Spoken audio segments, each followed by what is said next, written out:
Welcome to the One Verse Devotional Podcast. My name is Matt McCarrick, and my goal is to help you grow closer to God through one verse every day. Now let's dive in.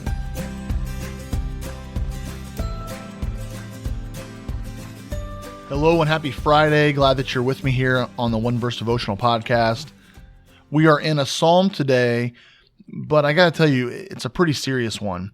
Matter of fact, it's a great prayer to have for our lives. And that's what I want us to do is take today's one verse, the psalm, and use it as a prayer, but you got to mean it. Matter of fact, you might first think about it and say, I don't know that I'm ready to pray that. I get it. It's a tough one. I also think that it's important to keeping a fresh and active and strong relationship with God. It comes out of Psalm 51, and this is probably one of the most famous psalms. Of course, there's Psalm 23, the 23rd Psalm, probably the most famous psalm. Psalm 119, because it's so long. Psalm 1, the very first psalm, is very well known. Some others, I love Psalm 18. I guess I got to list off a bunch of psalms. We'll stop there. But Psalm 51 has to be probably one of the most well-known psalms for this reason.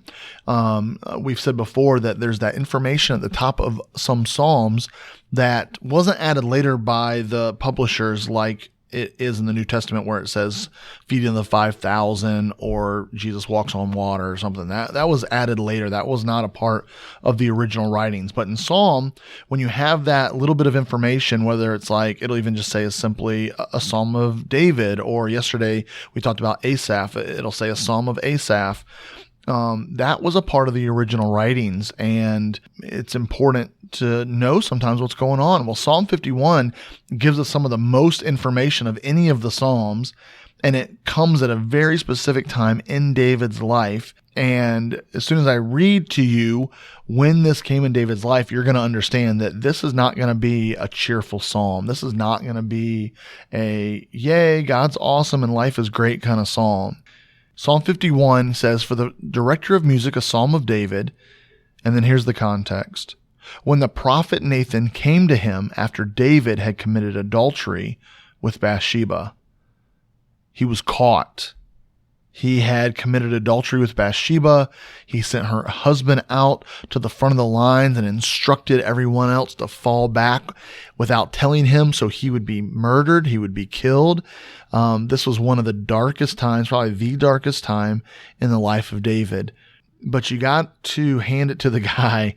I can see why he was a man after God's own heart. He still wanted to seek after God. He still wrote the psalm out of his brokenness.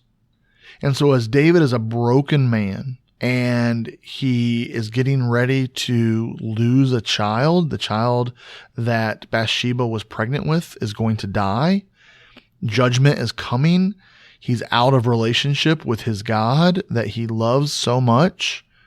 It's not a great time in his life. And yet he pens one of the most beautiful yet heart-wrenching psalms that we have. And our one verse today, Psalm 51:10, gives us an important prayer that David prayed, that he wrote into the psalm. But I think that we can use this in our own lives. I think it's powerful when we actually can pray sometimes the psalms, read the psalm as a prayer. And Psalm 51:10 says this, create in me a pure heart, O God, and renew a steadfast spirit within me. Create in me a pure heart, O God. He knew that he was not pure. He knew that he had messed up. He knew that he had made a mistake. We've all been there, right? Maybe not to that level of David, or maybe it has been. But he comes to God and he says, one, don't forget about me. Cleanse me. Cleanse my life. Cleanse me of my sins and my transgressions, is what he says in Psalm 51. And then he says, now, create in me a pure heart, O God, and renew a steadfast spirit, renew a holy spirit, renew this relationship that we had again. Create in me a pure heart, O God, and renew a steadfast spirit within me.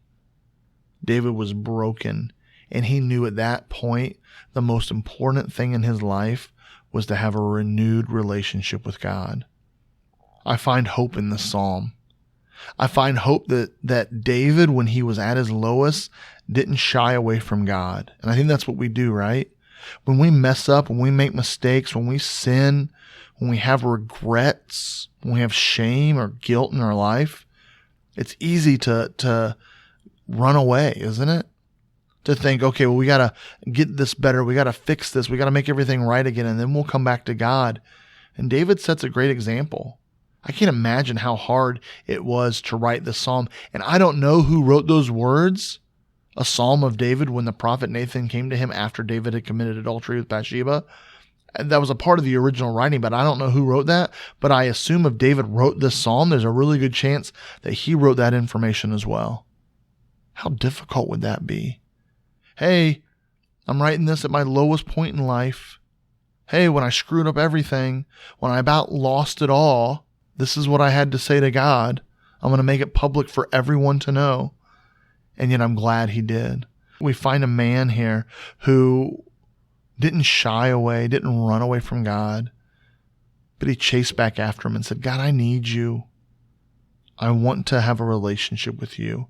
Please create in me a pure heart, God, so we can have a relationship once again. If you've messed up, if you have regrets or guilt or shame in your life that you're still holding on to, spend some time with God today. Say, God, I'm not going to run anymore. I'm not going to try and do this on my own. I can't do this on my own. Create in me a pure heart and renew your spirit in my life. Have a great day. Have a great weekend. Peace.